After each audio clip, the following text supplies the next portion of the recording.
আসসালামু আলাইকুম। বিশ্বকাপ ফুটবলের বহুল প্রতীক্ষিত আরেকটি ম্যাচ শেষে স্বাগতম সবাইকে। আরসিটিভি আয়োজিত আজকের ম্যাচ বিশ্লেষণ টক শোতে অনুষ্ঠানের পৃষ্ঠপোষকতায় আছে আনান সিটি, সাথে আমি আছি হামিদুল ইসলাম, সাবেক খেলোয়াড়।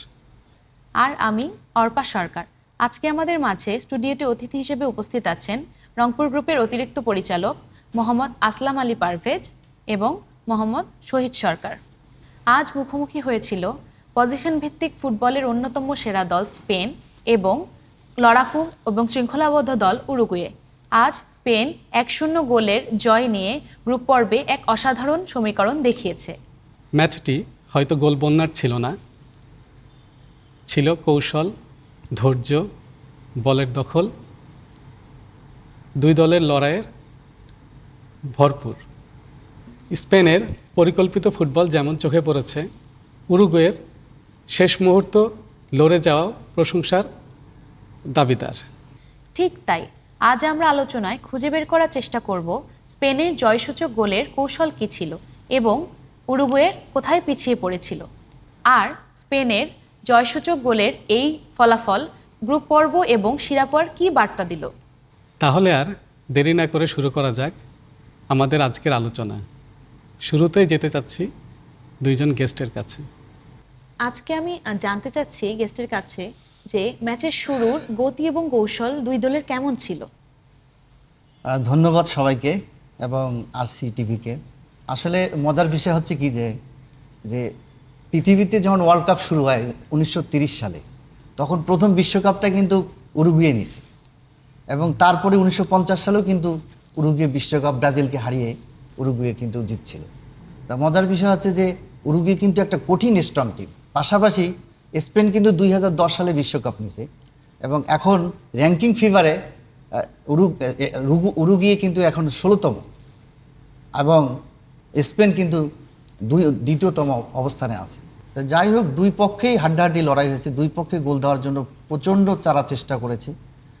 শেষ পর্যন্ত 42 মিনিটের মাথায় অ্যালেক্স বাইনা একটা গোল করেছিল। খুব সুন্দর মিডফিল্ডার এবং তিনি প্রচণ্ড একজন দুর্দান্ত খেলোয়াড়। তিনি খুব বুদ্ধিমতী খেলার সাথেই তিনি গোলটি করেছেন এবং এত সাইড দিয়ে গোলটা আস্তে করে গোলটা দিয়েছেন, সেটা ইজিলিভাবে গোলটি হয়ে গেছিল।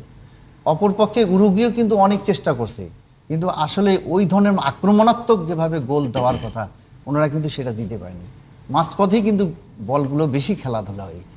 তো এই উরুগুয়ে এবং স্পেন দুটোই ভালো টিম, দুটোই ভালো খেলেছে।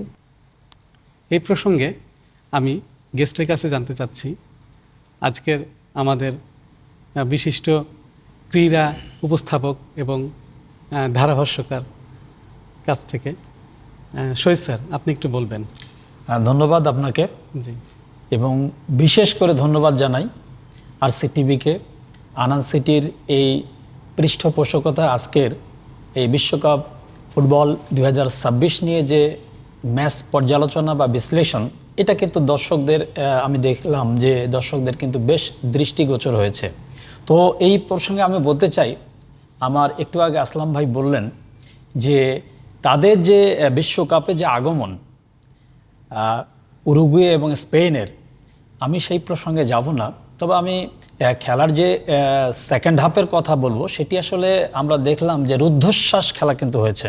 কারণ প্রথমার্ধের 42-43 মিনিটের মাথায় যখন স্পেন একটি গোল করলো, স্পেনের গোলটি কিন্তু যথেষ্ট প্রতিরোধক ছিল উরুগুয়ে। কারণ তাদের যে রক্ষণাত্মক এবং তাদের যে ডিফেন্ডার ছিল সেটি কিন্তু অত্যন্ত সুদৃঢ় ছিল।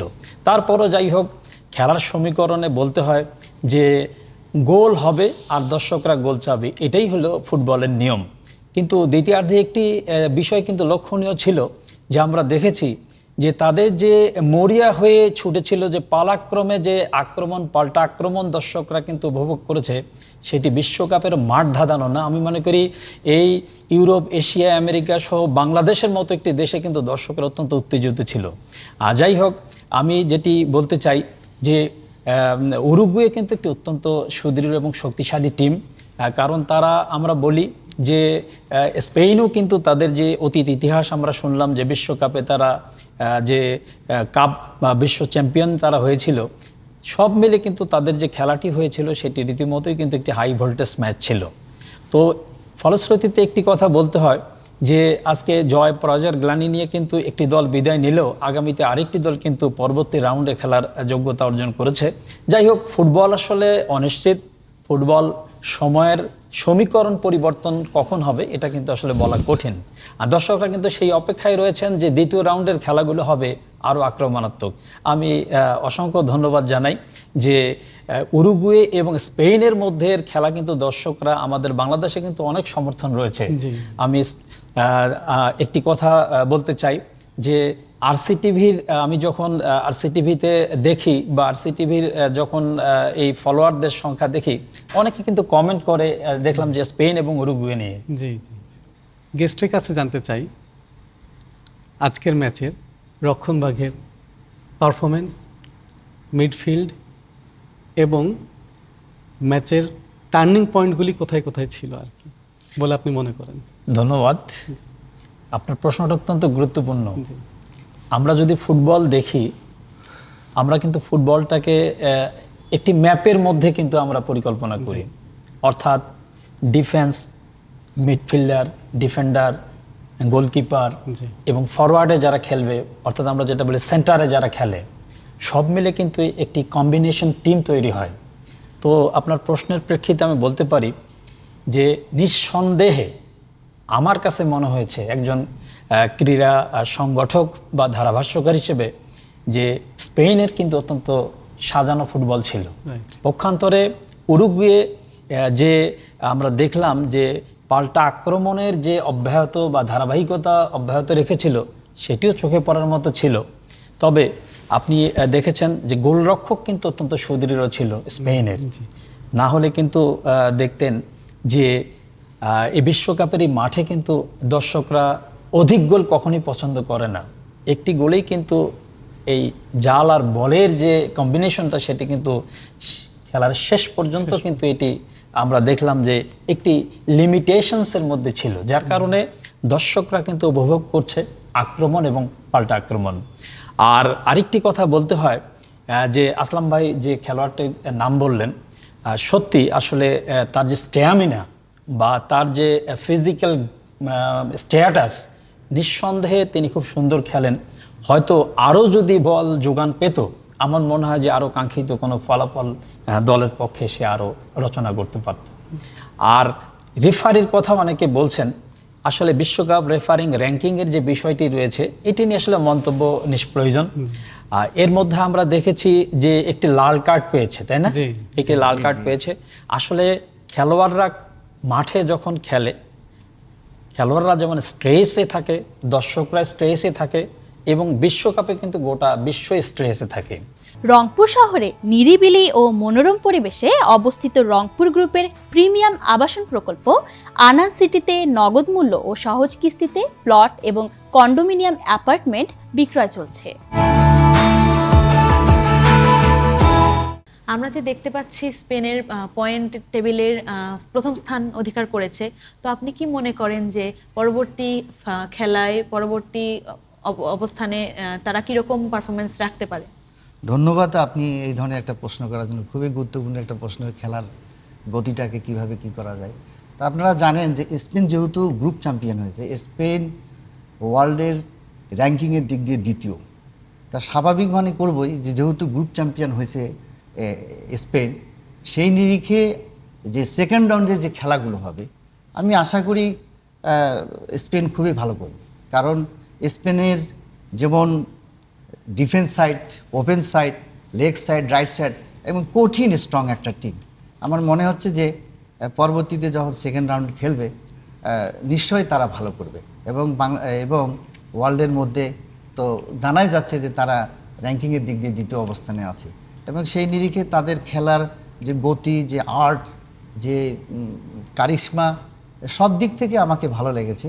এবং বাংলাদেশে স্পেনের সাপোর্টারও কিন্তু কম নাই এবং স্পেনের সাপোর্টারগুলো কিন্তু এখন অনেক বেড়ে গেছে। তো সেই নিরিখে আমি আশা করি যে স্পেন দ্বিতীয় রাউন্ডেও ভালো কিছু করবে। গেস্টের কাছে জানতে চাচ্ছি নকআউট পর্বটা ব্রাজিল বনাম জাপান খেলাটি কতটা গুরুত্বপূর্ণ হবে বা চ্যালেঞ্জিং হবে বলে আপনি মনে করছেন? একটি অসাধারণ প্রশ্ন। আপনাকে ধন্যবাদ যে আপনি এই স্টুডিওতে ব্রাজিল এবং জাপানের কথা বলেছেন। আসলে যখনই ব্রাজিল শব্দটি বলেছেন, আমি নিজেও একজন ব্রাজিলের সাপোর্টার। হ্যাঁ, এরপরেও আমি বলবো দর্শকরা কিন্তু এখন এই কথাটি শুনবার জন্যই কিন্তু আমার মনে হয় যে অপেক্ষা করছে যে আসলে কি হবে ব্রাজিল এবং জাপানের ফিউচার। প্রথম প্রসঙ্গে যদি বলা যায় যে ব্রাজিলের একটি আশার বাণী আমরা দেখলাম লাস্ট খেলায়, Neymar is come back. Neymar কিন্তু ফিরে আসছে, যার কারণে দর্শকরা কিন্তু ভালো কিছু অবশ্যই আশা করছে, প্রত্যাশা করছে, এবং নেইমারের কাছে বিশেষ করে অনেক এক্সপেকটেশন কিন্তু দর্শক করছে। পাশাপাশি জাপান একটি অত্যন্ত সুন্দর দল এবং তারা খুব পরিচ্ছন্ন ফুটবল খেলে, এবং তাদের যদি ফিফা এবং কোয়ালিফাই, ইংলিশ প্রিমিয়ার লিগ, বিভিন্ন ম্যাচে আমরা যে জাপানের খেলা দেখেছি, জাপান কিন্তু খুব সুন্দর খেলে। আর আসলে দ্বিতীয় রাউন্ডের খেলা কিন্তু একটি সেন্সিটিভ মোমেন্ট আমরা বলি, কারণ এখানে এক্সিট অ্যান্ড এন্ট্রি, এটা আমরা বলতে পারি যে কেউ একজন কিন্তু এখান থেকে এক্সিট হয়ে চলে যাবে।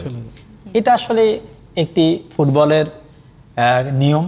এই নিয়মই আসলে বিশ্বব্যাপী খেলা পরিচালিত হয়। তবে আমি ব্রাজিলের সমর্থক হিসাবে অবশ্যই বলবো যে ব্রাজিল উইল উইন। আমার সামনে যারা ব্রাজিলিয়ান সাপোর্টার রয়েছেন তারাও হয়তো বলবে we want Brazil, we expect Brazil and we win Brazil.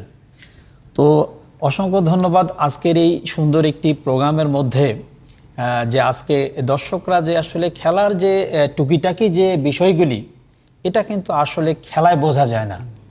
এটা আমরা দুটি বিষয় বলি রাখি, একটি হচ্ছে ডিউরিং দ্য মোমেন্ট, আর একটা হচ্ছে পাস্ট মোমেন্ট। তো দর্শকরা কিন্তু আজকে খেলার এই পাস্ট মোমেন্টের উপর পর্যালোচনা, আলোচনা, সমালোচনা শুনলেন।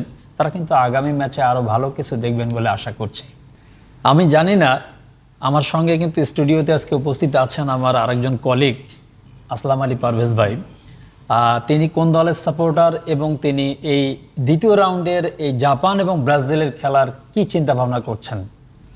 ধন্যবাদ শহীদ ভাইকে। আসলে আমিও একজন ব্রাজিলের সাপোর্টার। আমার পরিবারও ব্রাজিলের সাপোর্টার। আমার তিনও ছেলে আমার ব্রাজিলের সাপোর্টার।